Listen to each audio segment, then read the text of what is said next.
Which one for the client dinner? Blue or red? She looked at the blue tie. The one she'd given him for their 10th anniversary. Red, she said.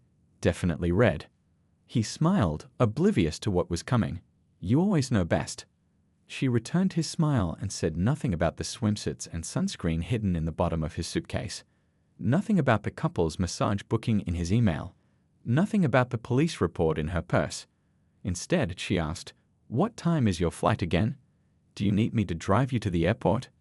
"No need," he said, zipping the suitcase closed. "I'll just grab a taxi. Early meeting before the flight." She nodded, thinking of the airport security officers who would be expecting him. Smart plan. The airport buzzed with typical Friday morning energy. Business travelers rushing to gates, families carolling excited children, and the constant hum of announcements over the speaker system. Among the crowd stood her husband, checking his watch anxiously while the woman beside him adjusted her designer sunglasses. She wore a flowing sundress, clearly dressed for a tropical destination rather than a business meeting in Boston.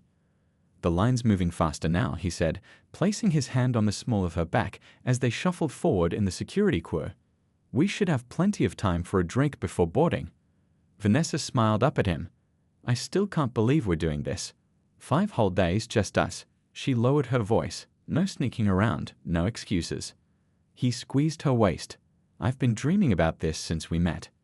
Neither noticed the security officer watching them with particular interest, nor the quiet radio communication happening between staff members.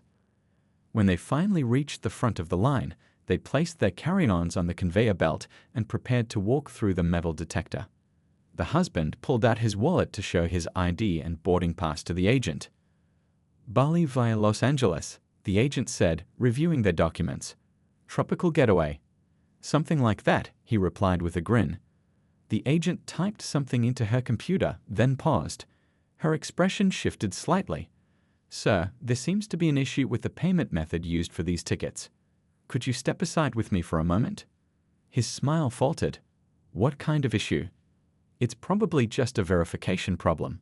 If you could come with me, we can sort it out quickly." Vanessa looked concerned. "What's wrong?" "Nothing," he assured her.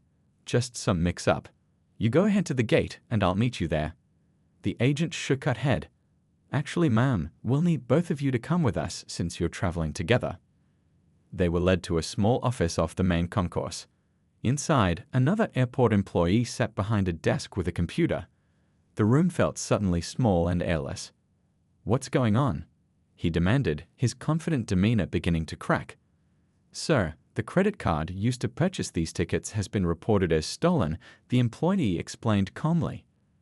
"That's impossible," he said, but his face had drained of color. "There must be some mistake."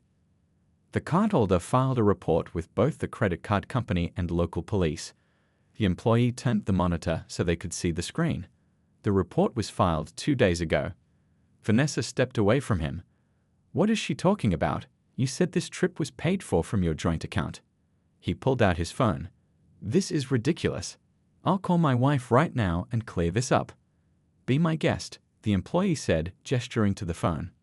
As he dialed, his hand visibly shook. The call went straight to voicemail. He tried again with the same result.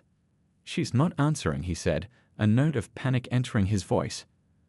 "That's unusual," the employee remarked. The cardholder specifically mentioned she'd be unavailable during this time frame. She did, however, authorize us to contact these individuals. The employee slid a business card across the desk. It belonged to a police detective. Vanessa's eyes widened. "Police? You used a stolen card for our trip?" Her voice rose with each word. "You told me this was all legitimate." "It is. It's my wife's card, but we share everything. She just doesn't understand." "Actually, sir," interrupted the employee, "the card is solely in her name, and you are not an authorized user." She provided documentation to that effect. Vanessa grabbed her purse. "I can't believe this. I need to get out of here." "I'm afraid we can't let either of you leave just yet," the employee said. "Security has contacted the authorities, and they're on their way to take statements." "Statements?" Vanessa's voice cracked. "Like criminal statements? I didn't know anything about this. I thought he was paying for the trip himself." The husband reached for her arm. "Please just calm down. It's all a misunderstanding." She jerked away from his touch. Don't. Just don't. She turned to the airport employee. I want to make it very clear that I had no idea the payment method was fraudulent. He told me everything was taken care of properly. While they argued, the door opened. 2 police officers entered, followed by a plainclothes detective. Mr. Wilson? The detective asked, though it clearly wasn't a question. We'd like to ask you some questions about the unauthorized use of a credit card belonging to your wife. Vanessa sank into a chair, covering her face with her hands. This isn't happening, she whispered. And you must be Ms. Miller, the detective continued. We'll need to speak with you as well. Outside the tiny office, travelers continued their journeys, unaware of the drama unfolding behind the closed door. At one of the airport cafes, a woman sat alone with a cup of coffee, watching the departure board as the status of the 11:30 flight to Los Angeles changed from on time to boarding. She checked her watch, took a final sip of her coffee, and smiled slightly. Her phone buzzed with a text message from her lawyer friend. All set at the house. Locks changed. Papers ready. She typed back, perfect. Heading there now. As she gathered her things to leave, she glanced one last time toward the security area, knowing that behind one of those doors, her husband's tropical fantasy was crushing down around him. The justice felt not sweet, but necessary, like setting a broken bone so it could heal properly. The Bali-bound plane would depart without 2 of its scheduled passengers that day. And she would be home, reclaiming her space, her finances, and most importantly, her dignity. She walked through the airport with purpose, her heels clicking against the polished floor. The coffee she'd been sipping had gone cold, but the warmth of knowing her plan was working perfectly kept her moving forward. Behind her walked her lawyer friend, dressed in a sharp navy suit, and 2 police officers in uniform. People turned to look as they passed, this small but determined procession. They're in room 4B, near security checkpoint C, said one of the officers, checking his phone. Airport security has them contained. She nodded, tucking a strand of hair behind her ear. Her hands weren't shaking anymore. The panic and hurt that had overwhelmed her 3 days ago had transformed into something stronger, a quiet, powerful resolve. Are you ready for this? Her lawyer friend asked quietly. I've been ready since I saw the first email, she replied. They rounded the corner and approached a door marked Airport Security. The officer knocked, showed his badge to the security guard who answered, and they were immediately ushered inside. Down a short hallway, they stopped outside room 4B. Remember, her lawyer said, let me do most of the talking. This is already a solid case, but anything he says now could make it even stronger. She nodded again, took a deep breath, and watched as the officer opened the door. The small room fell silent as they entered. Her husband sat at a table, his face pale and drawn, his confident posture now slumped in defeat. Across from him, Vanessa was dabbing at her mascara-streaked cheeks with a tissue. Between them sat a detective who had been taking notes. When her husband looked up and saw her standing there, his expression cycled rapidly through shock, confusion, anger, and finally fear. "What are you doing here?" he asked, his voice barely above a whisper. "Picking up the pieces," she answered calmly. Again, the detective stood and nodded to the officers. "Thank you for bringing Mrs. Wilson and her attorney. We were just discussing the credit card fraud charges." Her husband stood up so quickly his chair scraped loudly against the floor. "This is ridiculous. It's my wife's card. We're married. How can it be fraud?" Her lawyer stepped forward. "Mr. Wilson, the card in question is solely in your wife's name. You are not an authorized user. Documentation has been provided to confirm this fact. Additionally, we have evidence that you intentionally concealed these charges and planned to use the card without permission." "Evidence? What evidence?" he sputtered. "The emails, honey," she said, her voice steady. "All those messages planning your romantic getaway with company funds and my credit card. The ones where you bragged about how I'd never notice because I trust you to handle the complicated stuff." Vanessa made a small, distressed sound and turned away. "This is insane," her husband said, looking wildly around the room as if searching for an escape. "It was just a trip. People have affairs all the time without ending up in police custody." "The affair isn't why you're here," the detective explained patiently. "You're here because you stole your wife's credit card and made approximately $7,000 in fraudulent charges. That's a crime, regardless of your marital status. Her husband's face reddened. I was going to pay it back. Tell them. He looked at her pleadingly. Tell them we share everything. Tell them it was just a misunderstanding. She shook her head slowly. No, I don't think I will. Not this time. Vanessa suddenly stood up. I need everyone to know that I had absolutely no idea he was using a stolen card. He told me he was paying for everything from his personal account. She looked directly at the wife. I didn't know he was married at first. By the time I found out, he said you two were separated, just handling paperwork. I would never have. Save it, the wife said, not unkindly. I'm not here for you. I'm here for him. Her husband tried a different approach. Honey, please. 12 years together. Are you really going to throw it all away over one mistake? One mistake? She laughed, a short, humorless sound. Was it one mistake when you took my card from my wallet? Was it one mistake when you booked the flights? The hotel? The couple's massage? The sunset dinner cruise? Or was it one mistake every time you lied to my face about where you were going and who you were with? The room fell silent again. Her lawyer touched her arm gently. The detective has everything he needs for now. We should go. She nodded, then looked at her husband one more time. His expensive suit now looked rumpled, his carefully styled hair falling across his forehead. The man she'd built a life with for 12 years suddenly seemed like a stranger. The locks are changed, she said. Your things will be packed and sent to your mother's house. The divorce papers are being delivered there as well. You can't do this, he said, but his voice had lost its conviction. I already have. She turned to the detective. Will you need anything else from me today? The detective shook his head. Not today. We'll be in touch. As she walked out of the room, she heard Vanessa asking if she was free to go, explaining that she had to call her boss and tell him she wouldn't be in Bali for the presentation they'd scheduled. Outside in the main terminal, the airport continued its busy Friday rhythm. Flights departed for exciting destinations. Families reunited with hugs and tears. Life went on. Her lawyer squeezed her shoulder. You did well in there. How do you feel? She thought about it for a moment, watching the departure board as her husband's flight to Bali changed status from boarding to departed. Free, she finally said. I feel free. The holding cell smelled of disinfectant and despair. Her husband sat on the hard bench, his head in his hands, still wearing the expensive suit he'd planned to change out of once he reached the tropical paradise. Instead, he was spending the weekend in county jail, waiting for Monday when he could appear before a judge for bail. His one phone call hadn't gone to his wife. He knew better than that now. Instead, he'd called his mother, who answered with sleepy confusion, then growing horror as he explained his situation. She promised to contact a lawyer, but her disappointment was evident in every word. I raised you better than this, she had said before hanging up. Now, alone with his thoughts, the reality of his actions was sinking in.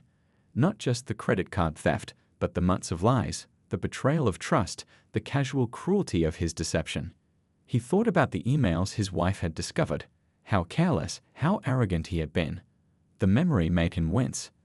Down the hall, in a different room, Vanessa sat across from her company's HR director, who had been called in on a Friday evening.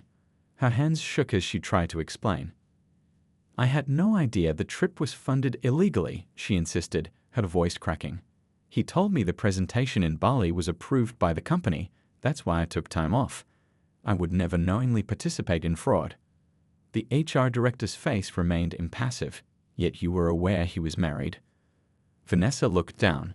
He said they were separated, that the divorce was just paperwork at this point. You didn't think to verify this before entering a relationship with your direct supervisor. Before planning an international trip, Vanessa had no answer for that. We're opening a formal ethics investigation, the HR director continued. Until it's complete, you'll be reassigned to a different department, and I would strongly advise against any further contact with him. Back at the house, his wife sat in the kitchen with her friend as a locksmith finished changing the last lock. All done, ma'am, the man said, handing her a set of new keys. These deadbolts are much better than what you had before. She thanked him and paid the bill, adding a generous tip. After he left, her friend poured them each a glass of wine. How are you holding up? Her friend asked.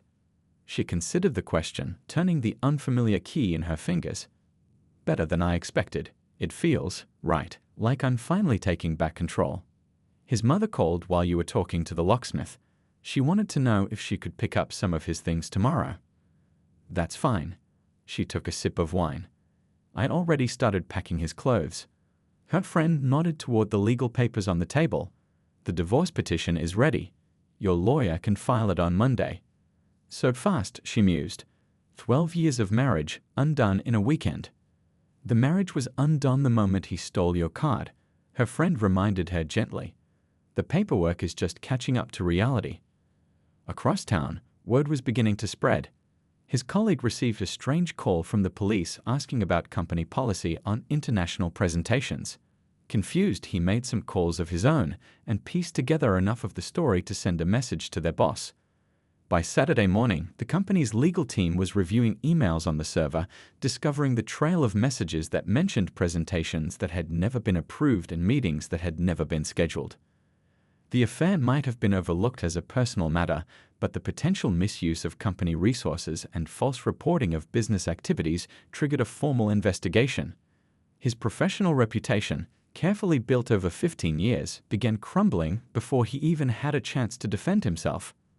On Sunday, Vanessa sat in her apartment, ignoring the buzzing of her phone as colleagues and friends sent messages asking what happened. She had deleted his contact information, but couldn't delete the embarrassment of being so thoroughly deceived. The career path she had envisioned, mentored by a respected executive, was now tainted by scandal. She would need to rebuild, possibly at a different company altogether. She opened her laptop and began updating her resume. Monday morning arrived with harsh fluorescent lights in the courtroom. He had been given a court-appointed attorney who looked overworked and underprepared. The judge reviewed the charges: credit card theft, fraud, unauthorized use of a payment card. The evidence was clear, the case straightforward. How does the defendant plead? The judge asked. His attorney had advised him that fighting the charges would only make things worse. The emails were damning, the paper trail complete. Guilty, Your Honor, he said, his voice barely audible in the large room. At the back of the courtroom, his wife watched silently, dressed in a simple blue suit she had worn to important meetings at her own job. She had come not out of concern or support, but to witness this moment of accountability. The judge set bail conditions that included no contact with the victim, his wife, and no international travel.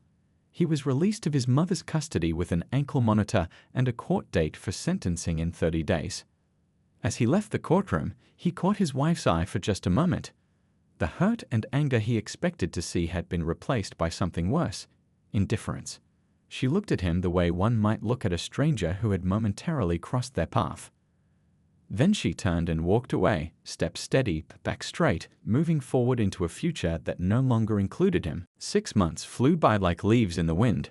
The divorce papers now bore the final signature, closing one chapter of her life while opening another.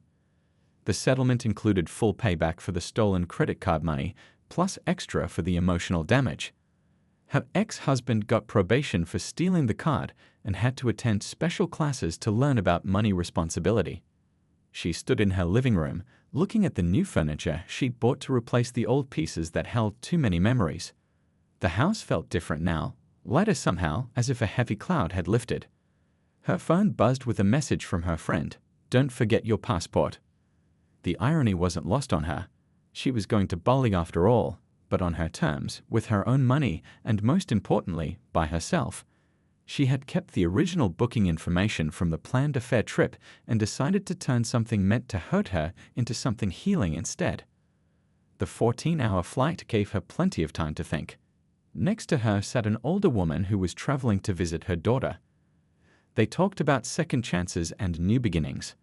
Sometimes the worst things that happen to us lead us exactly where we need to be, the woman said before drifting off to sleep. Her first morning in Bali, she woke up before sunrise. The warm air carried the scent of flowers and sea salt through her villa window, the same resort her ex had planned to visit with his lover. But instead of feeling sad, she felt powerful. She dressed quickly and met her hiking guide at the lobby. "Ready to climb the volcano?" he asked with a friendly smile. "More ready than I've ever been," she replied. The hike up Mount Bacher was challenging. Her muscles burned and her lungs fought for air in the humidity. But with each step, she felt stronger. At the summit, watching the sun rise over the island, painting the sky in shades of orange and pink, tears rolled down her face. Not sad tears, tears of release. In the days that followed, she filled her hours with yoga classes on the beach, exploring local markets, and writing in her journal. She tried foods she'd never heard of, spoke with people whose life stories amazed her, and slept more soundly than she had in years. One evening, sitting at a small cafe, she opened her laptop and created a social media group called Moving Forward After Financial Betrayal. Within hours, 20 people had joined. By the time she flew home, the number had grown to over 100. Back home, her kitchen table became command central. She connected people who needed legal advice with lawyers who offered reduced rates. She organized weekly video meetings where members could share their stories. A woman from Australia told her, "Your group helped me find courage to check our accounts, and I discovered my partner's gambling problem. We're getting help now." What started as just a group grew into something bigger. A local community center offered her a free room once a month for in-person meetings. A financial advisor volunteered to give free workshops on rebuilding credit. She was invited to speak at a women's conference about financial independence. Sometimes at night, when she couldn't sleep, she'd remember how it felt to see those strange charges on her credit card statement. The shock, the hurt, the fear, but those feelings no longer controlled her. On the one-year anniversary of the day, she'd stood in the airport with police officers, watching her ex-husband's world collapse. She received an email from a publishing company. They wanted her to write a book about her experience and the community she'd built. She smiled as she typed her reply. "I'd be happy to share my story. When can we start?" The betrayal that was meant to break her had instead given her purpose. The money he stole had been returned tenfold in new opportunities, and the trip he planned with another woman had become the first step on her own journey, one that was just beginning.